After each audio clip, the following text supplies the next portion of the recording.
What is good, YouTube? And today we're going to be revisiting Fuqiu in Aurora Inferno. As you can see, my battle just finished. I'm background battling it, and currently I won 8-0, which is perfect. And basically this team is going to revolve around Fuqiu after the bug fixes to Amber. So in the past, before the patch, there was a bug on Amber where basically if you had Amber and it would activate on Aurora, you would get damage reduction. It was a bug, and a lot of people were using this on Fuqiu unaware of the bug and seeing that, she would be able to live and not die.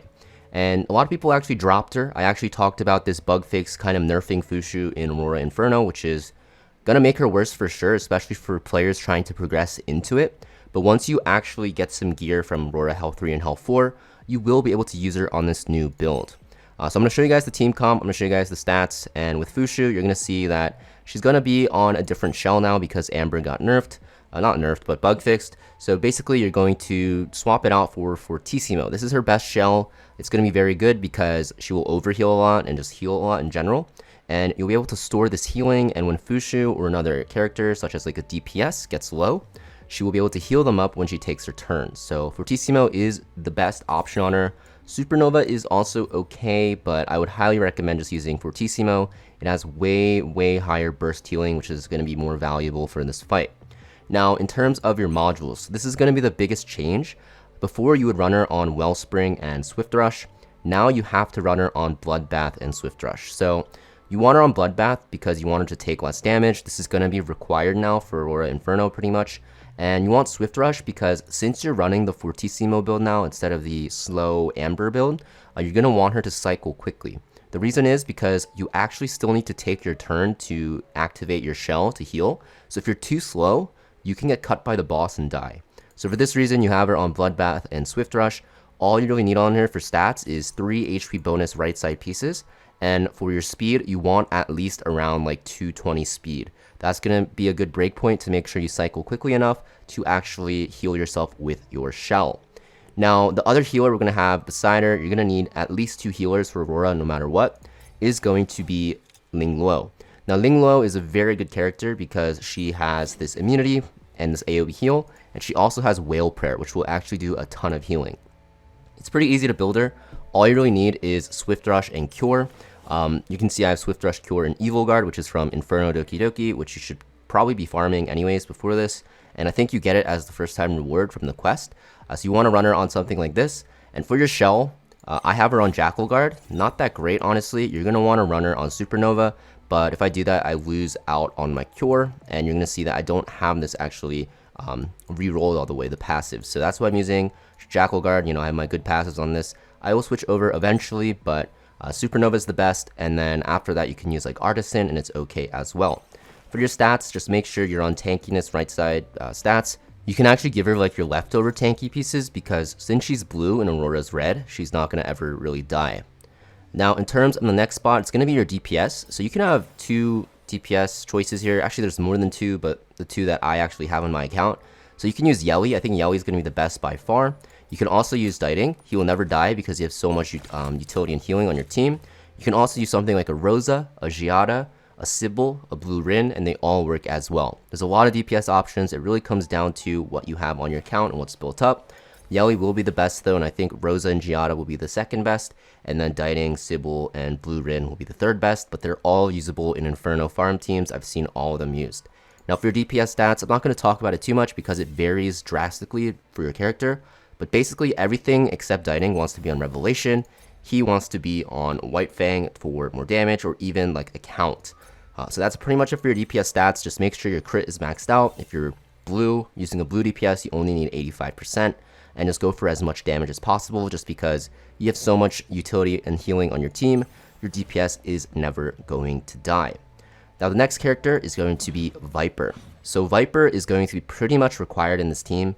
The reason why he's so good is because of his S3. You need this maxed out. It's going to make it so that you can dispel the immunity and also put attack and speed down, which will make your team a lot more tankier. Very important to have. He's one of the best units for Aurora by far. I think him and Lingluo are like the 2 best supports you can bring here. And it's very easy to build him. You just put him on Artisan on a fast build.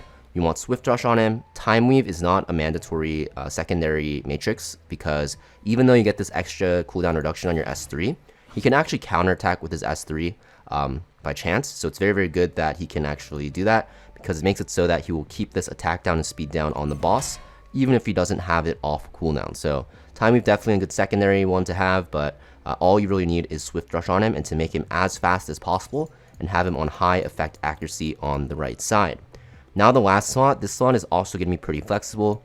If you guys have Dokidoki, of course you can use her here. So this is actually the build I use when I use my Dokidoki.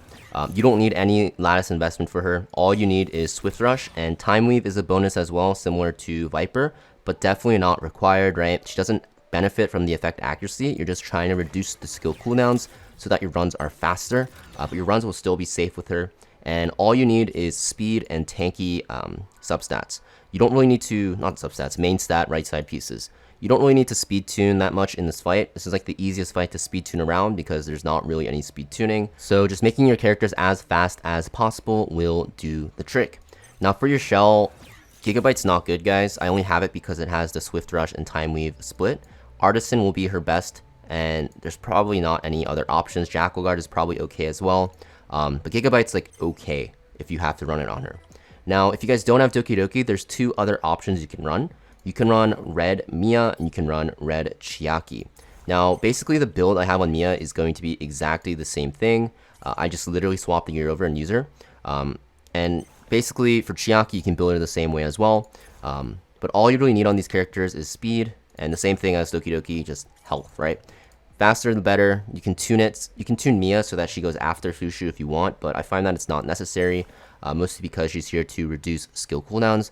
But Mia's a very good character because she can also dispel the immunity on the boss, which will allow your Yeli or your what's it called, Diting, or even your Rosa or your Xiada land their debuffs. She also has this S1, which provides a shield, which is okay.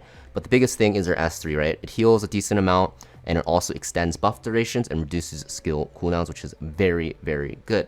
Now, Red Chiaki is also a very solid option. She is very underrated. She's amazing here. All you really need on her is her S1 maxed, and ideally her S3 as well, just because you're mostly going to be playing around her Origami Guardian. Her healing is just okay. Her AoE healing is insane on her S3 though, but her normal healing outside of that's just okay, but you get this buff that makes you take less damage. And this is very good because one, not only are you just making your team less damage, but two, this is going to go to the lowest HP target, lowest max HP target. And a lot of the time, because Fuqiu is taking a lot of damage this fight, it will be Fuqiu, so she pretty much makes it so that she can never ever die. So she is a very solid option to bring to heal your Fuqiu.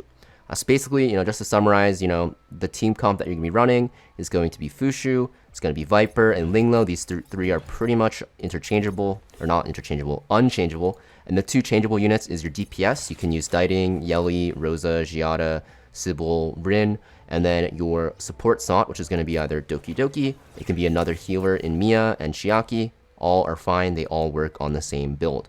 But I'll show you guys the run now. I'm going to actually use Mia in this run because I just wanted to use her because she's pretty good as well. Like, all three of them have very similar win rates. The only difference I'd say is that Dokidoki does have a slightly faster clear time, but it's not that much quicker. But yeah, I'll show you guys the run now, and you guys can see how it works. So this is the team we're using. Of course, like I said, you can use Yeli or Diting or whatever DPS, and Mia you can swap out for the characters I listed. I'm not going to comment in on it. It's just a very slow, grindy fight, but you guys can watch it for yourself and see how it plays out. Make sure you guys hit that like and subscribe, and I'll see you guys next video.